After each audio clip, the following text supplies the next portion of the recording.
বরিশাল সদরের কড়াপুর ইউনিয়নের রায়পাশা গ্রামের সুপ্রাচীন স্থাপত্যশৈলীর অনিন্দ সুন্দর আকর্ষণ মিয়াবাড়ি জামে মসজিদ, যা প্রায় ৭৫০ বছরের পুরনো। বরিশাল শহরের পশ্চিম দিকে বরিশাল কড়াপুর সড়ক সংলগ্ন মিয়াবাড়িতে অবস্থিত এই মসজিদটি।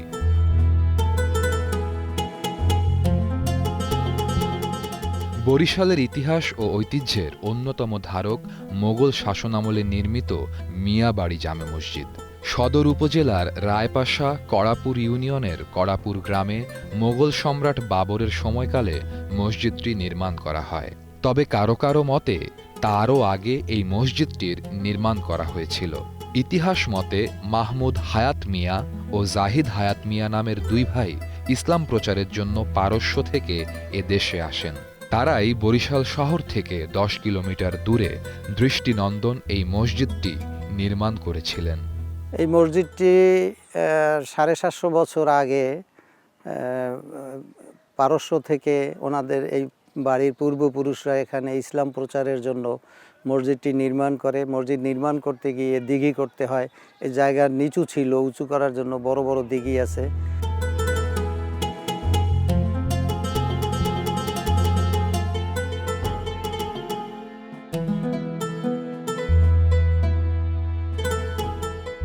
মসজিদটির নির্মাণ শৈলীতে রয়েছে নানান কারুকার্য। মসজিদের চারপাশে পিলারের ওপর নির্মিত হয়েছে ৮টি বড় মিনার। বড় মিনারগুলোর মাঝে রয়েছে ছোট ছোট ১২টি মিনার। আবার ছোট মিনারগুলোর মাঝের স্থানকে সুন্দর কারুকার্যময় নকশা দ্বারা অলঙ্কৃত করা হয়েছে। মিনারগুলোতে দেখা যাবে বিভিন্ন লতাপাতা ও ফুলের কারুকাজ। দেয়ালে দেয়ালে রয়েছে মার্বেল পাথরের কাজ। মসজিদের ভেতর ঢুকতে দরজার সাথেও দেখা যাবে এসব নকশা। ভেতরে প্রবেশ করে উপরের দিকে তাকাতেই দেখা মিলবে বড় বড় গম্বুজের, যার সাথে খচিত রয়েছে জানালা ও দরজা আকৃতির নকশা। কথিত আছে তাজমহল নির্মাণকারী কারিগরদের দিয়ে এই মসজিদটি নির্মাণ করা হয়েছিল। এই যে নির্মাণ শৈলী, এটা আপনি সচরাচর সব মসজিদে দেখতে পাবেন না। এটা প্রাচীন যুগের স্থাপত্য শৈলীর একটা নমুনা এখানে আছে। এরপর মসজিদের আকৃতি, দোতলায় মসজিদ, এটা সচরাচরও দেখা যায় না। মসজিদের আনুষঙ্গিক অন্যান্য সব জিনিসগুলি আপনাদেরকে ভালো লাগবে ভিতরে প্রবেশ করলে।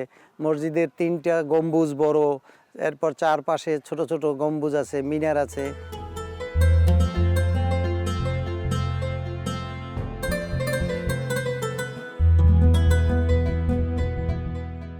এই মসজিদের প্রতিষ্ঠাতা মাহমুদ হায়াত ইংরেজ শাসনের বিরুদ্ধে বিদ্রোহ করার কারণে প্রিন্স অফ ওয়েলস দ্বীপে নির্বাসিত হন এবং তার বুজুর্গ উমেদপুরের জমিদারিও কেড়ে নেওয়া হয়। দীর্ঘ ১৬ বছর পর দেশে ফিরে তিনি ২টি দিঘি এবং দোতলায় মসজিদটি নির্মাণ করেন। ৪০ ফুট চওড়া ও ৭০ ফুট লম্বা মসজিদটি নির্মাণে চুন, সুরকি, মাসকলাই ও চিটাগুড় পচিয়ে নির্মাণ সামগ্রী তৈরি করা হয়েছিল। এর অন্যতম বৈশিষ্ট্য, ছাদ নির্মাণে কোনো রডের ব্যবহার করা হয়নি। ইট ও সুরকির ছাদটির পুরুত্ব প্রায় ১ ফুট। নিচতলার দেওয়াল ৪০ ইঞ্চি এবং দোতলার দেওয়াল ৩০ ইঞ্চি পুরু। দ্বিতল মসজিদটির নিচতলায় ৯টি বিভিন্ন আকৃতির কক্ষ রয়েছে, যা এখন মাদ্রাসা হিসেবে ব্যবহৃত হয়।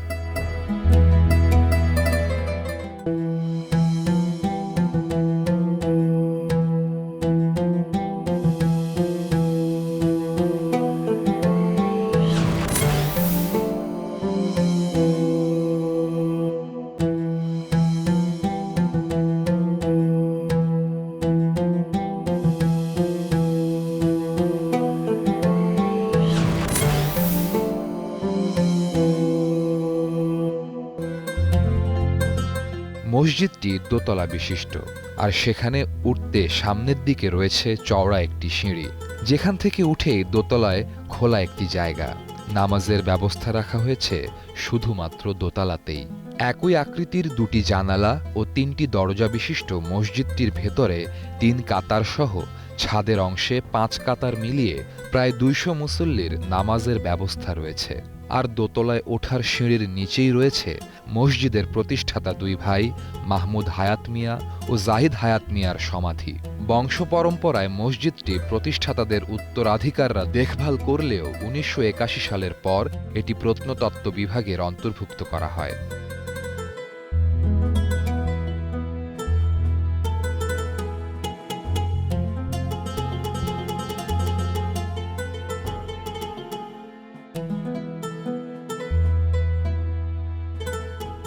মিয়া বংশের আমিনুর রহমান ফিরোজ প্রায় ২৯ লাখ টাকা ব্যয়ে মসজিদটির সংস্কার কাজ করান। সংস্কারে সময় লাগে প্রায় ৪ বছর, কেননা আগের মতোই বিশেষ উপায়ে চুন, সুরকি, চিটাগুড় ও মাসকলাই ডাল পচিয়ে এর পুনঃসংস্করণ সামগ্রী তৈরি করা হয়। আর সংস্কারের জন্য কারিগরদের আনা হয়েছিল উত্তরবঙ্গ থেকে।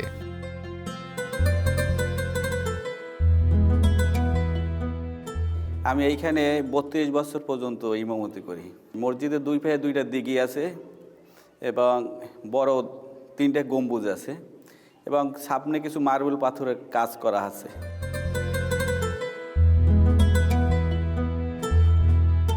মিয়াবাড়ি মসজিদের পূর্ব পাশে কয়েক একর নিয়ে বিশাল একটি দিঘিও রয়েছে, যা মসজিদের সৌন্দর্যকে আরও নয়নাভিরাম করে তুলেছে।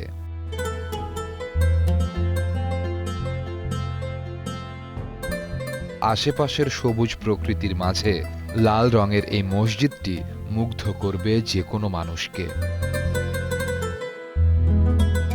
নামাজের সময় হলেই আজান দেন মসজিদটির মুয়াজ্জিন আরশেদ শিকদার, বয়স প্রায় ৭০-এর কোঠায়।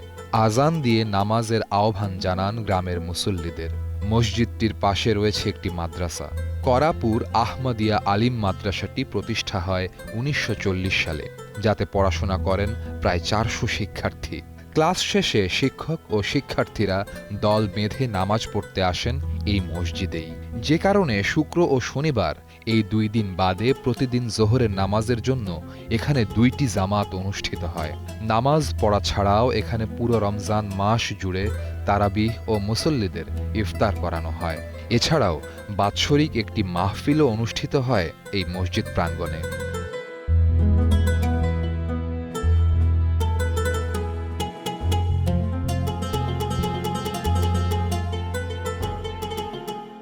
মসজিদটির শৈল্পিকতায় মুগ্ধ হতে প্রতিদিন দূর দূরান্ত থেকে অসংখ্য পর্যটক ভিড় করেন।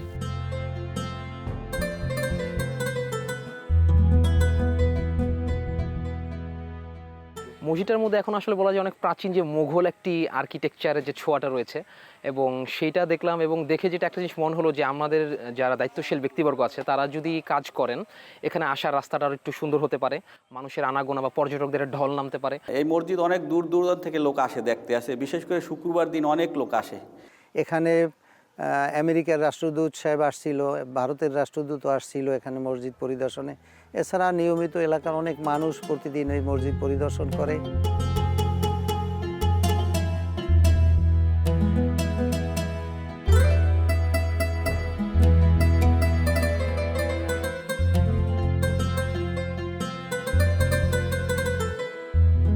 মসজিদটি প্রাচীনকালে ইসলামপ্রিয় মানুষের রুচি ও স্থাপত্য শিল্পের সৌন্দর্য বর্ধনে সুউচ্চ মানসিকতার পরিচয় বহন করে।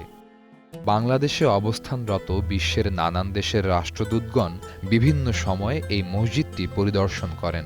এছাড়া বহু বিদেশি নাগরিক ও গণ্যমান্য ব্যক্তিবর্গ বিভিন্ন সময় মসজিদটি পরিদর্শন করেছেন।